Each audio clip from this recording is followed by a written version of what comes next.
안녕하세요. 삼관왕의 삐딱 토크 시작하겠습니다. 술 삼관왕 조동욱 교수님 오셨습니다. 반갑습니다.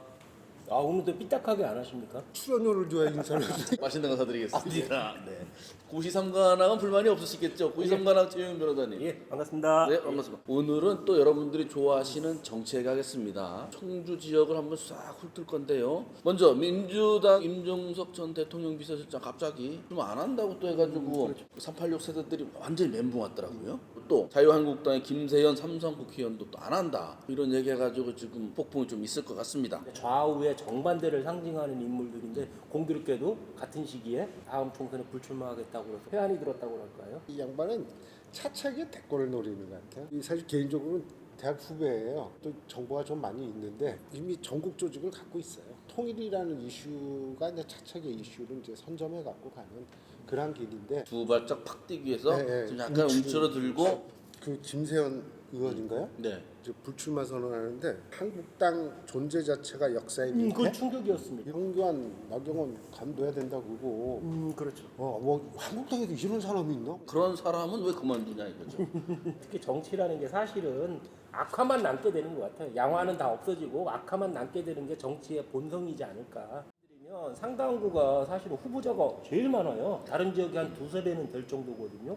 거론되는 인물들만 10명이 넘을 정도인데 사실상 10명이 넘었나요? 경쟁력을 갖춘 후보가 한 3, 4명 정도가 될 정도로 청원구나 흥덕구, 서원구에 비해서 출마자 예상자도 많고. 그러면 구체적으로 당별로 해보죠. 그러니까 너무 많아요. 상당구는 정종순 지역위원장, 김영곤 한국가스안전공사사장, 장선배 충북도의회 의장, 이현우 한국문화정보원장. 정종순 지역위원장이 가장 선두에 서 있는 것 같고 지역위원장이니까. 그 다음에 장선배 도의장 같은 경우는 경선을 나가면 감점이 되잖아요. 현직 단체장이나 의원들이 현직을 사퇴해가면 감점 25점, 30점까지 감점이 되기 때문에 아직 좀 주저주저하는 면이 있는 것 같고, 이현웅 정보원장 같은 경우는 아직 지역에서 인지도나 이런 면에서 좀 부족한 면이 있기 때문에 정종순 지역위원장이 가장 유리한 위치에 있지 않나. 정정순 위원장이 원래 지난 4년 전에는 서원구로 출마하려고 그랬어요.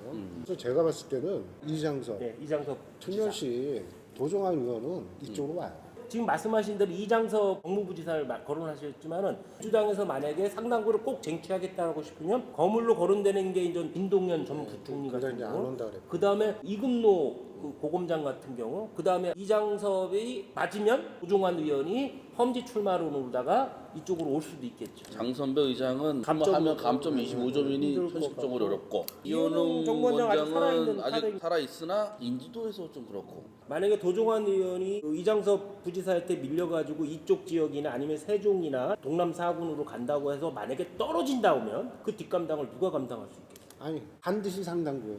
지금 이장섭 그 부지사의 경우도 노영민 의원 때문에 그 백그라운드를 띄고 있는 거잖아요. 네. 다음번에 자리가 시간이 안 나와요.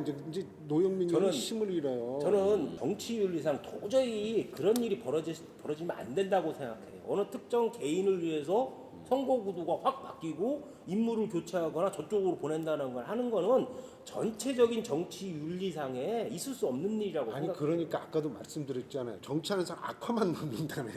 자유한국당은 뭐 정호택 의원 당연히 정호택. 하늘에 맹세했고 다른 지역도 출마한다는 말을 한 적이 없다라고 이제 KBS에서 얘기를 했어요. 경쟁자로 부각되는 분이 윤곽근 전 고검장 같은 경우가 있는데 강력한 도전자는 맞습니다. 이게 중앙하고도 어느 정도 얘기가 돼 있지 않을까 싶을 정도로 의심스러운 군대가 있어요. 근데 이분 같은 경우는 제가 봤을 때는 상당구를 선택한 게 지금 붙어서 주가 좀 올려놓고 차차기에 자기가 거기 그렇진 않아요. 본인도 나이가 있기 때문에 나이가 어느 정도 되는데 만으로 57세, 8세 그럴 거예요. 그럼 뭐 다음에 가능하지. 다만 윤곽근 전 고검장 같은 경우 인물을 검색하는 포털 같은 데 있잖아요. 그러면 거기에 엄청나게 안 좋은 것이 안 좋은 거 올라와 많지. 있어요. 우병우 황재수환 논란이나 윤중천 별장, 이거는 뭐 본인도 소송 중이지만은 정말 한국당이 김세연 의원 말 맞다나 확 뒤집지 않는 이상은 정우택 의원을 공천 안 시켰을 때 충북 선거판 자체가 안 굴러갈 텐데. 도당위원장이고. 네, 도당 위원장인데 이거를 교체할 리가 있겠어요? 정우택 의원도 중앙에서 상당히 권력을 움직이는 사람이잖아요. 네. 당대표도 출마할 정도로. 그렇기 때문에 황교안의 채찍근이 아니네 하는데 황교안하고 다 1대1로 붙어도 해볼 만한 인물이기 때문에 정우택 의원이 그렇게 만만하진 않을 거예요. 중앙 권력 다툼에서. 아니 그리고 인지도나 이런 데서 우리나 그래도 많이 알고 있지 일반 사람들이 잘 알아요 윤곽근이라면? 고향에서는 상당히 유명합니다. 고향이 전설 어딘데? 미원. 미원. 네, 거기 가면은 전설로 남아 있습니다. 플래카드도 붙어 있고 그랬었어요. 그래요? 네. 아니 장수를 교체하는 경우는 없잖아 장수를. 그런 기자들이 윤곽근 전 고검장이 정우택 의원을 자꾸 치받는 이유는 뭐냐면 누군가를 좀 뽑아달라는 거지. 저쪽에 박혀 있는 자유한국당 후보자들 누구를 뽑아서 날 좀 심어달라 이거지. 그럴 수도 있겠다. 뭐 그런 전략이라는 말도 있었잖아요, 그렇죠? 제가 알기로는 윤곽근 전 고검장이 파이팅은 대단한 것 같습니다. 정우택 의원 조직했던 사람도 거기 가 있고 핵심 한 4명 정도가 이름 들으면 그런 분들이 거기 합류했나 싶을 정도로 조직은 좀 강하게 구성을 하고 있는 거 아니냐 이런 이제 얘기도 나오더라고요. 정의당도 얘기해 줄까요? 김종대 의원. 청주 유일의 현재 후보고요. 앞으로도 유일한 후보가 되지 않겠나 싶어요. 그 김종대 의원 도전 자체도 상당히 정치사 그리고 뭐 충북 지역의 정치사 자체로도 엄청난 가치가 있는 거지만 당선이 된다면 대한민국 정치사에 한획을 긋는 획기적인 일이 될 수 있겠죠. 근데 저는 김종대 의원이 의외로 좀 마음에 드는 게 있어요. 네. 다른 의원들은 대부분 보면 인물이 잘생겼어. 거론되는 사람 정우택, 정경순 뭐 이런데 김종대 못생겼어. 마음에 들어. 우리 집사람이 아니, 잘생겼던데? 질투를 안 해. 근데 이제 그래요? 청주 특히 상당구는 되게 보수적이잖아요. 다른 지역에 비해서. 특히 이게 좀 개혁적이라고 해도 민주당까지는 허용이 되지만 그 이상의 진보까지 허용이 될 수 있냐는 건 상당히 의문입니다. 엄청나게 김종대 의원이 힘들 거예요. 선거운동 과정에서. 아니 그러니까 저도 변호사님 말씀처럼 사람들이 어떻게 하냐면 자유한국당 싫어해 그죠? 그럼 예를 들면 김종대가 더 좋은데 여기는 찍으면 이 자유한국당이 될 것 같으니까 그냥 민주당 찍는다고. 그렇죠. 그리고 정당 투표를 정의당을 하기 때문에 좋은 상품이 나와도 지역구에서 되기가 굉장히 어려운 거죠. 심상정이나 이런 사람 빼놓고는. 지난 보궐선거에서 창원 성산구에서 보궐선거에서 여영국 후보가 됐잖아요. 아마 김종대 의원도 가장 바람직한 거는 민주당의 그렇죠. 후보자랑 단일화를 해서 본인이 되는 거겠지만은 초기에 박빙, 3자 박빙으로 가야 되거든요. 그런데 상당구를 보면 되게 보수적인 성향이 가기 때문에 자유한국당과 민주당의 박빙으로 가면 제3후보는 표가 엄청나게 떨어지기 때문에 단일화의 압박보다는 후보 사태의 압박이 더 강해지지 않을까 싶어요. 그렇다고 막 그만두지는 않겠죠? 그렇죠. 그만두는 못 둬도 엄청난 비난에 시달리고 험로를 걷게 된다는 민주당 측에서는 당신 때문에 민주당 후보가 안 될 수도 있지 않느냐? 네. 아니 그러니까 야권 단일화는 봐도 여권 단일화는 지금까지 본 적이 없어요. 그다음에 뭐 이쪽에 선수가 없는 것도 아니고 선수가 넘치고. 네.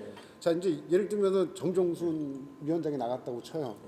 낙선에도 득표력이 있기 때문에 본전 다 건져요. 그러니까 제가 말씀드린 대로 후보 사태의 압박이 더 세질 거라는 거지. 제가 봤을 때는 김종대 의원이 오정환 의원이 후보가 되면 10% 못 넘을 것 같고 정정순 위원장이 후보가 되면 10%는 좀 넘길 것 같고 사실 그 굉장히 아까운 정치 자산인데 이거 어떻게 좀 살릴 방법이 없어요. 10%까지 보시네. 저는 5%대에서 왔다 갔다 할 아니요 거예요. 지금 정의당 지지율이 3자 구도로 갔을 때 3자 구도로 갔어요. 5% 또는 이제 민주당 후보에 따라 10%에서 15% 아니, 사이. 그리고 또 하나는 우리 같이 한 판도 하고 그랬는데 좀 올려줘. 상당구는 자유한국당과 민주당의 박빙이 될 거란 말이에요. 표의 결집 효과가 나타나기 때문에 만약에 평소에 지지하던 사람들도 민주당으로 간다는 거지. 그렇기 때문에 저는 비관적으로 보는 거예요. 10% 넘기가 힘들 거라는 거지. 결과적으로 뚜껑을 열어보면. 그렇게 될 거라고. 저는 그래도 김종대 의원이 마음에 드는 게 입은 삐뚤어져도 말은 똑바로 하더라고. 뭐 재미난 얘기 하나 더 네. 하면은 우리 지역에서 정치인들이 아주 아성이 청주구잖아요. 그 상당구에 유력한 후보들이 많은 수가 청주구 출신들이에요. 그렇군요. 정정순 위원장, 윤곽근 변호사, 그다음에 김종대 의원 모두 청주구고 신용환 교수도 이리로 갔으면 싶어요. 그냥 청구끼리 다 붙어라. 좀 그러길 좀 바래요. 다른 지역에 청구 좀 빼고 여기서 다 박빙으로 다 그리고 또 하나 싸워라. 우리가 지금 못 보고 있는 게 지금 바른미래당만 봐서 그러는데 아마 내년 2월 중순까지 아마 제3지대에서 상당한 폭풍이 있을 거로 제가 제3지대론 네. 언제쯤이면 그게 불어 불어올까요? 제가 봤을 때 한 2월 중순. 저는 12월 달도 불 수는 있어요. 12월 달에 자유한국당의 그때는 공천 이제 기준이 발동 정해지거든요. 그러면 아예 이제 미리 예정되죠. 잘릴 사람들이 어느 정도 예상 가능하기 때문에 불 수도 있겠죠. 뭐. 하여튼 상당구에 출마하고자 하시는 분들 모두 화이팅 하시기 바랍니다. 삐딱 토크 여기서 마치겠습니다. 감사합니다.